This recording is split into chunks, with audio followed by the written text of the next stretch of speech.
ल त बिहानको नजारा है तपाईहरुमा exact location exact I am in Siliguri है।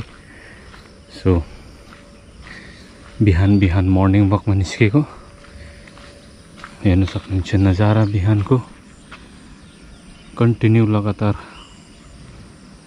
5-6 दिनको लगातार पानी परेकोले है जीवन अस्तव्यस्त पारेको थियो। सो अहिले चाहिँ तपाई आकाश अलिक खुल्ला देख्न सकिन्छ र पनि हिल साइड चाहिँ अलिकति हाम्रो पहाड तर्फ चाहिँ अलिक कालो कालो बादल नै देखिन्छ है र पनि यो कालो बादल चाहिँ चाँडै हटिन्छ भन्ने आशा है र घाम चाहिँ झुल्किँदै गरेको है अवस्था। सो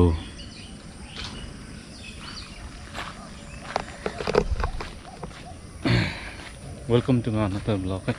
फेरि पनि स्वागत छ तपाईलाई मेरो अर्को ब्लग सानो मर्निङ वक ब्लग है। सो यो च्यानलमा तपाईलाई फेरि स्वागत छ है। अहिले भन्दा चाहिँ बिहानको 5:30 भएको छ है।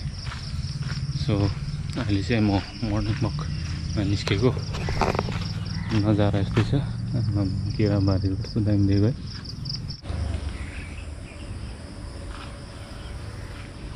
वाह यहाँ चाहिँ सानो झिल रहेछ है। कमलको फुल पनि फुलिरहेको रहेछ। ढकमक्कै कमलको फुल पनि रहेछ है। मजाको झिल रहेछ मन्दिरको छेउमा है।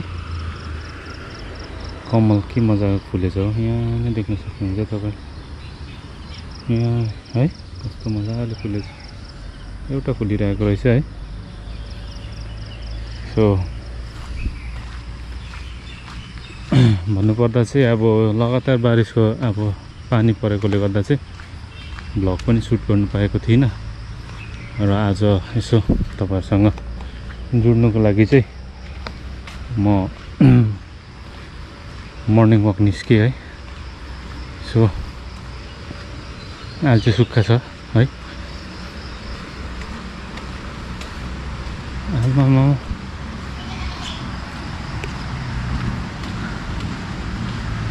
गाईको गोबर त हेभी रहेछ यहाँ।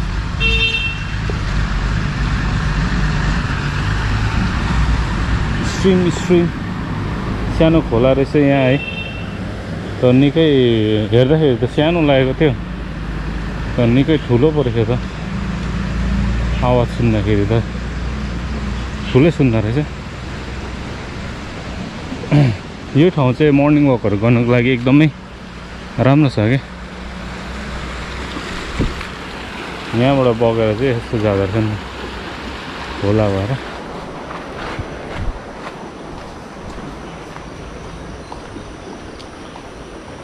तपाईहरु घाम झुल्केको हेर्नुहोस् ल कस्तो मजाको देख्दैछ। वाह यो साइडबाट चाहिँ दामी घाम झुल्किँदैछ है।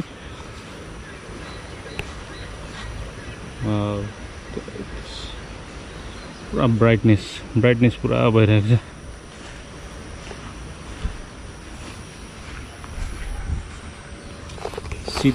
शीत पनि पुरा लागेको हो।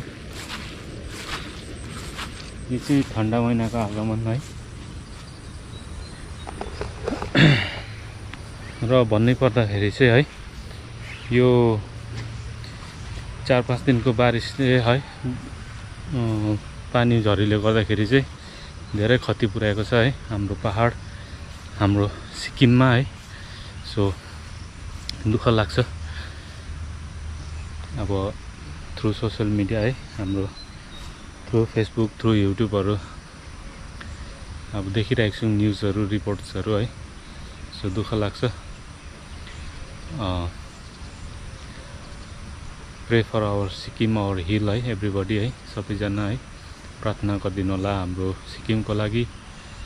सो छिटै रिकभर होस् है र चाँडै हाम्रो दाजुभाइ दिदीबहिनी है सबैले राहत पाओस् है, सबैजना सकुशल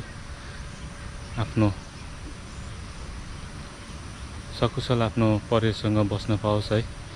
सो प्रार्थना गरौँ सबैजनाले है।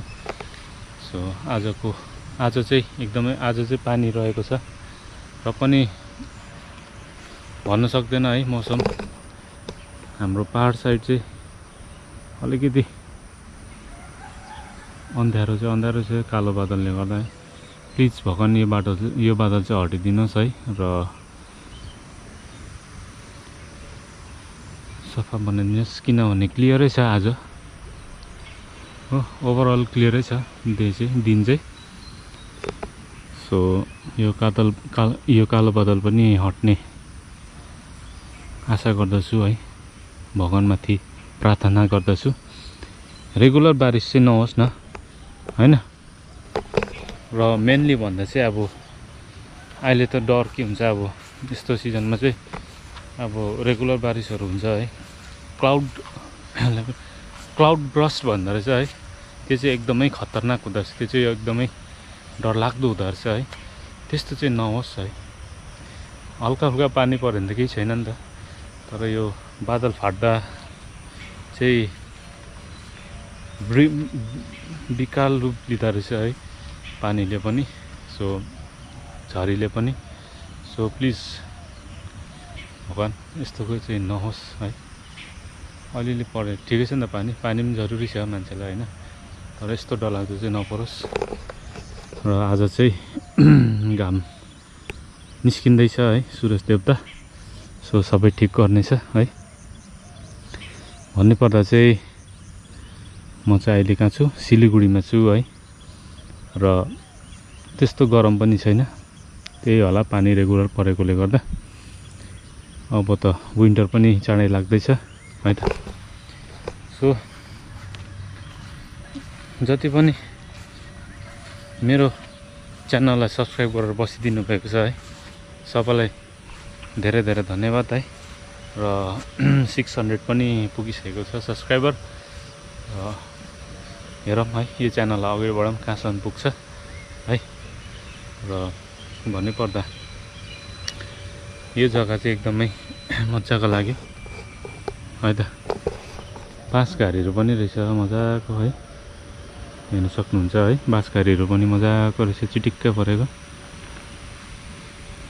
ल 360 फ्रम दिस साइड है। यो नजारा चाहिँ कति राम्रो देखियो। घाम जस्तै अहिले हेर्दा घाम निस्केर यो बादलमा चाहिँ रिफ्लेक्स भएर चाहिँ नजारा अर्को देखिहाल्यो नि त फेरि। सो अलिक अगाडि त सम्म जाउँ है। बाटो चाहिँ पानीले गर्दाखेरि चाहिँ निकै नै अवस्था गम्भीर नै भएको रहेछ बाटोको, किनभने यो बाटो चाहिँ एकदमै मजाको सुक्खा थियो नि त। गाडी हिँडेर फेरि यस्तो भएछ है बाटो चाहिँ। ओके ल, यहाँ चाहिँ फुल पनि फुलेको रहेछ मजाको है। यस्तो अब कुन चाहिँ फुल हो यो त मलाई पनि थाहा छैन है, तपाईँलाई थाहा छ भने चाहिँ यसो कमेन्टमा ड्रप गरिदिनु होला। यस्तो फुल चाहिँ, यो फुल चाहिँ माथि हिल साइडमा हाम्रो पहाडमा चाहिँ पाउँदैन सायद। यो मैले फर्स्ट टाइम देखेँ यता है। यो चाहिँ मधेसमा गरममा मात्रै हुन्छ जस्तो लाग्यो है त। सो भन्दा भन्दै घाम पनि नजदिकै निस्किसक्यो है, आइसक्यो। ल यो पर तपाईँ देख्नुहुन्छ है, बिहानको भाइब्समा चाहिँ यस्तै हो। अब चराचुरुङ्गीहरू है, बकुलाहरू देख्न सक्नुहुन्छ। हाम्रो माथि चाहिँ अब बिहान बिहान के देख्छ, कालिचोहरू देख्छ है, यताउता देख्छ।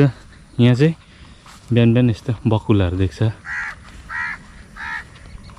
हेर्नुहोस् न के हो कालो कालो, आम्बो यो पनि बकुलै होला सायद है। ओके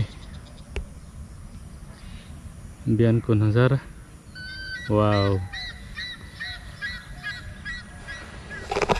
ल अब यहाँदेखिको चाहिँ म फिर्नुपर्ने हुन्छ है।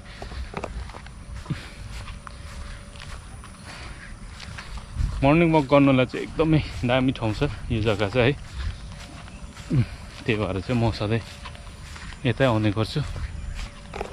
अब सायद म अपोजिट डाइरेक्सन भएर होला मेरो रिफ्लेक्सन चाहिँ अलिक देखेको छैन होला है। ओके, आज चाहिँ घाम निस्केको गर्दा चाहिँ पहाड पनि उज्यालो देख्न थाल्यो है।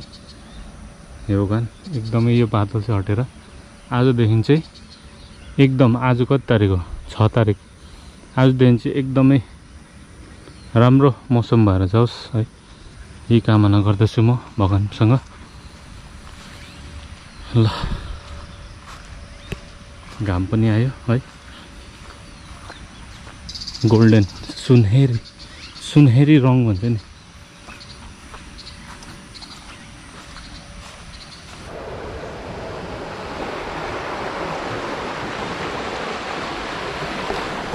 यो चाहिँ प्लेन साइडको खोला। प्लेन साइडको खोलामा चाहिँ ढुङ्गाहरू हुँदैन, झारपातहरू हुँदैन।